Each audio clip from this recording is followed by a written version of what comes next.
Assalamualaikum warahmatullahi wabarakatuh. Perkenalkan dengan saya Vina Rafiani dengan NIM 045. Di sini akan saya mempresentasikan materi saya itu teori permintaan Islami.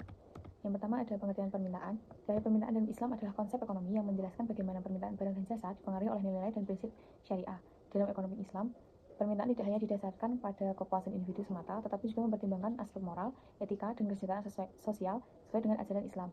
Konsumsi dalam Islam diarahkan pada barang-barang halal dan thayyib atau baik dan bermanfaat, serta menghindari hal-hal haram yang merusak moral dan lingkungan.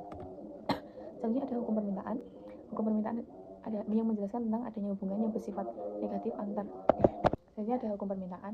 Hukum permintaan ini menjelaskan tentang adanya hubungan yang bersifat negatif antara tingkat harga dengan jumlah barang yang diminta. Hukum permintaan ini berbunyi, semakin turun harga suatu barang, maka semakin tinggi permintaan.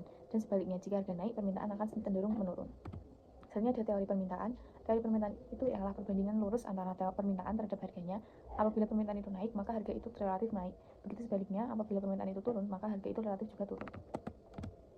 Ini ada faktor-faktor yang mempengaruhi permintaan. Yang pertama itu ada harga barang itu sendiri, yang kedua pendapatan, yang ketiga ada harga barang lain, yang keempat selera, jadi yang kelima ada jumlah penduduk, yang keenam ada perkiraan harga di masa datang.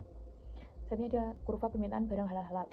Kurva permintaan diturunkan dari titik-titik persinggungan antara indifference curve dan budget line, seperti seorang konsumen mempunyai pendapatan 1 juta per bulan dan menghadapi pilihan untuk mengkonsumsi barang X dan barang Y yang keduanya merupakan barang halal.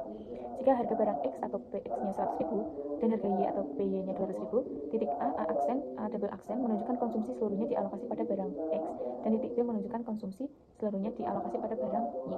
Dengan data ini kita dapat membuat budget plan dan dengan menarik garis lurus di antara dua titik, yaitu kombinasi A dengan income 1 juta, PX-nya 100.000, PY-nya 200.000, dengan I per PX-nya 10 dan X tangensinya 3. Dengan kombinasi B dengan income 100.000, PX-nya 100.000, PY-nya 200.000, Y sama dengan I per PY-nya 5, X tangensinya 3. Bila terjadi penurunan harga X menjadi PX-nya 50.000, maka kaki basiklen pada sumbu X akan bertambah panjang. Perpanjangan kaki di sudut X ini membuktikan bahwa ketika harga X-nya turun, maka preferensi konsumen untuk menaikkan komoditas X meningkat. Karena yang berubah adalah harga dari salah satu komoditas, maka preferensi harga untuk komoditas Y tidak berpengaruh, sehingga titik perpotongan sumbu Y tidak berubah, sedangkan titik perpotongan dengan sumbu X-nya berubah. Dengan contoh, kombinasi A aksen, income-nya 1 juta, PX-nya 50.000, PY-nya 200.000 dengan pendapatannya 20.000 dan tangensinya 4. Kombinasi B dengan income 1 juta, PX-nya 50.000, PY-nya 200.000, Y sama dengan I per PY-nya 5. Bila harga X menjadi PX-nya 25.000, maka kaki basiklen pada sumbu X akan semakin panjang. Titik perpotongan sumbu Y tidak berubah, sedangkan titik potongan dengan sumbu X-nya berubah. Dengan contoh, kombinasi double A aksen dengan income-nya 1 juta, PX-nya 25.000, PY-nya 200.000 dengan X sama dengan I per PX-nya 40 dengan X tangensinya 5. Kombinasi B dengan income 1 juta, PX-nya 25, PY-nya 200.000, Y sama dengan I per PY-nya 5. Selanjutnya ada dengan simulasi harga barang X, kita sekarang mendapatkan kurva yang menggambarkan antara harga dengan jumlah barang X yang diminta, harga X-nya dengan harga 100.000, jumlah X-nya 3, pada saat harga 50.000, jumlahnya 4, saat harga 25.000, jumlah X-nya 5. Semakin tinggi harga, semakin tinggi jumlah yang diminta. Dengan demikian kita mendapat slope kurva permintaan yang negatif untuk barang halal, sebagaimana lazimnya kurva permintaan yang dipelajari pada ekonomi konvensional. Barang X dan barang Y adalah barang halal.